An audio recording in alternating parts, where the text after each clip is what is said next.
अस्सलाम वालेकुम।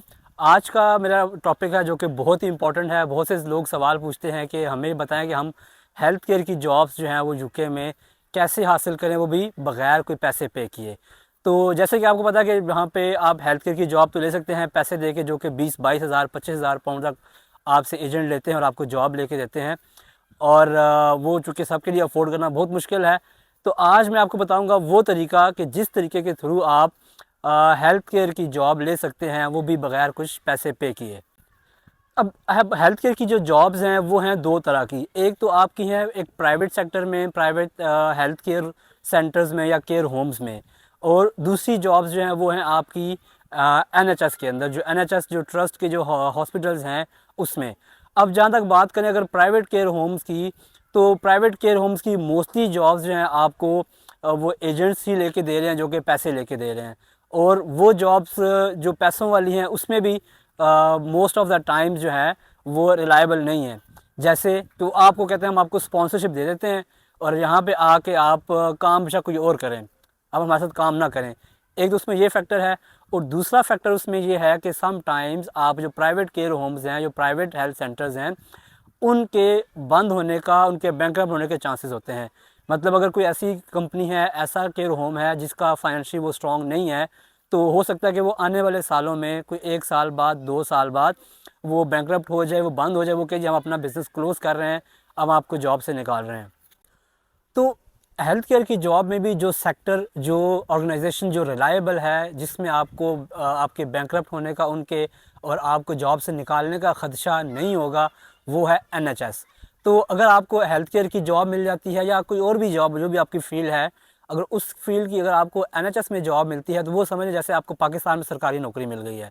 तो आज मैं आपको स्पेसिफिकली बताऊंगा कि आपने अगर हेल्थ केयर की जॉब वो भी एनएचएस में लेंगे, तो आप कैसे वो जॉब हंट कर सकते हैं और कैसे आप उसके लिए अप्लाई कर सकते हैं और कैसे आपको जॉब मिल सकती है।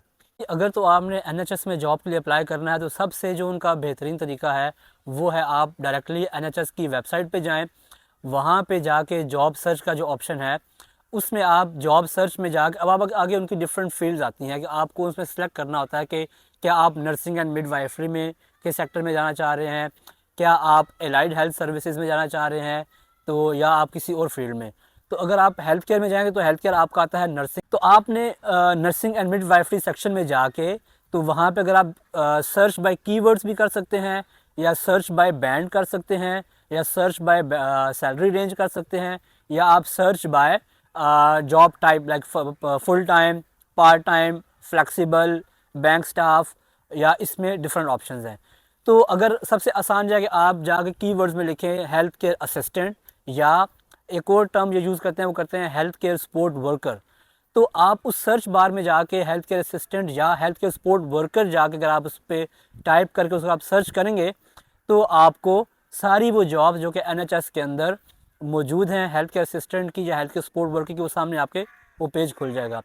अब यहाँ पे अगर मैं आपको बता दूँ कि अगर आप यूके में ऑलरेडी मौजूद हैं और आप इस जॉब में स्विच करना चाहते हो, आप अपनी स्पेसिफिक एरिया में जॉब ढूंढ रहे हैं। फॉर एग्जांपल आप सपोज मैनचेस्टर में रह रहे हैं, या आप किसी और एरिया में रह रहे हैं, तो उसमें आप सर्च बाय लोकेशन भी आप कर सकते हैं कि आप अपना टाइटल लिखें हेल्थ केयर असिस्टेंट या हेल्थ केयर सपोर्ट वर्कर, नीचे लोकेशन में आप वो लोकेशन डाल सकते हैं कि मैनचेस्टर में या जिस भी एरिया में। तो आपको उस एरिया में और उसमें with in range, with in 10 miles, 20 miles, 25 miles, आप विद इन दैट रेडियस आप वो जॉब्स सर्च कर सकते हैं। और अगर आपको एरिया आपको नहीं करना, आप जस्ट ओपन करना चाहते हो, आप जस्ट टाइटल लिखें, तो आपको पूरी jobs all over the England आपको एनएचएस की मिल जाएंगी। अब हर जॉब के अंदर उनकी जो इसेंशियल और डिज़ायरेबल रिक्वायरमेंट्स हैं, क्वालिफ़िकेशन के लिहाज से और एक्सपीरियंस के लिहाज से। तो अगर आपके पास कोई एक्सपीरियंस नहीं है, तो आप उन जॉब्स को हंट करें कि जिसके अंदर उनकी इसेंशियल क्राइटेरिया में वो उनको जॉब का एक्सपीरियंस रिक्वायर्ड ना हो। क्योंकि अगर आप वो इसको पढ़े बगैर उस जॉब में अप्लाई करें जहाँ पे उनके इसेंशियल क्राइटेरिया में कोई एक्सपीरियंस की रिक्वायरमेंट है, तो वो आपको कभी भी कॉल नहीं करेंगे, आपको शॉर्टलिस्ट नहीं करेंगे। तो उन लोगों के लिए जो स्टार्टर्स हैं, मेरा मशवरा यह है कि उन जॉब्स को आप हंट करें जहाँ पे उनके इसेंशियल क्राइटेरिया में जॉब एक्सपीरियंस की रिक्वायरमेंट ना हो, उसमें आप अप्लाई करें और आपको शॉर्ट लिस्टिंग में लाजमी वो शॉर्ट लिस्ट करेंगे और बुला लेंगे। अब जब आपको वो जॉब जो आपकी जिसमें आप इसेंशियल क्राइटेरिया में लाइक करते हैं, फॉल करते हैं, उसमें अब आप उसमें अप्लाई करते हैं।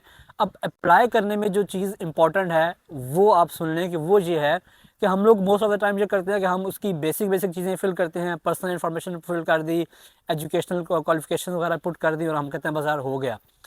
इसमें मोस्ट इम्पॉर्टेंट चीज़ ये है कि जहाँ पे जो होते हैं जो जॉब स्पेसिफिक क्वेश्चंस हैं और जो additional question, additional information regarding to that job, आपने उस पर फोकस करना है। जब आप अपना एप्लीकेशन फिल कर रहे हैं तो आपने इन सेक्शंस पे job specific questions, additional questions, इन पे आपने काम करना है। इन पे लाजमी इनको रिसर्च करके इनके आपने जवाब देने होते हैं। अगर जहाँ पे रिक्वायरमेंट है ना कि आपने इस सवाल का जवाब देना है 150 से 200 वर्ड्स के दरमियान, तो आप लाजमी उसको 150 से 200 वर्ड्स के दरमियान उसको आप जवाब दें। मतलब उसमें सिर्फ एक दो लाइनें मत लिखें। ये सबसे बड़ा ड्रॉबैक। अगर हम लोग जहाँ पे उस सवाल में जहाँ पे उनकी रिक्वायरमेंट 200, 250 या 500 वर्ड्स का एक जवाब वो मांगते हैं और वहाँ पे आप सिर्फ दो लाइनें लिख के उसका जवाब दे दें, तो वो कभी भी आपको शॉर्टलिस्ट नहीं करेंगे। तो मेरा आपको सबसे जो इम्पोर्टेंट इसमें है वो ये है कि आप जो जॉब स्पेसिफिक क्वेश्चंस और जो एडिशनल क्वेश्चंस होते हैं उनके ऊपर प्रॉपर रिसर्च करके इंटरनेट से या बाकी इन्फॉर्मेशन लेके उसमें आप लाजमी उसको, अगर 500 की रिक्वायरमेंट तो आप एटलीस्ट 400 वर्ड्स लाजमी लिखें, तो तब आपको वो शॉर्ट लिस्टिंग होगी और आपको वो हायर करेंगे। और आपको पता ही है अगर आपकी एनएचएस में जॉब हो जाए और आप वहाँ उनसे स्पॉन्सरशिप मांगे और आपको स्पॉन्सरशिप दे दें, तो फिर आपको किसी भी प्राइवेट केयर होम में जाने की ज़रूरत नहीं है और आपका फ्यूचर भी सेफ है, फ्यूचर भी सिक्योर है। तो देखिए यहाँ तक अभी ये पार्ट हुआ है जो कि आपने एप्लीकेशन फिल करने का पार्ट है। तो अब मैं इंशाल्लाह इस पे नेक्स्ट वीडियो बनाऊंगा जिसमें आपको मैं बताऊंगा कि अगर आपकी एनएचएस में जॉब के लिए आप अप्लाई करते हैं तो नेक्स्ट फेज़ में जब आप इंटरव्यू की तैयारी करते हैं तो अब वो आपने तैयारी कैसे करनी है, तो वो मैं आपको नेक्स्ट वीडियो में बताऊँगा। इस वीडियो में यहाँ तक ही, इंशाल्लाह मिलते हैं नेक्स्ट वीडियो में। अल्लाह हाफ़िज़।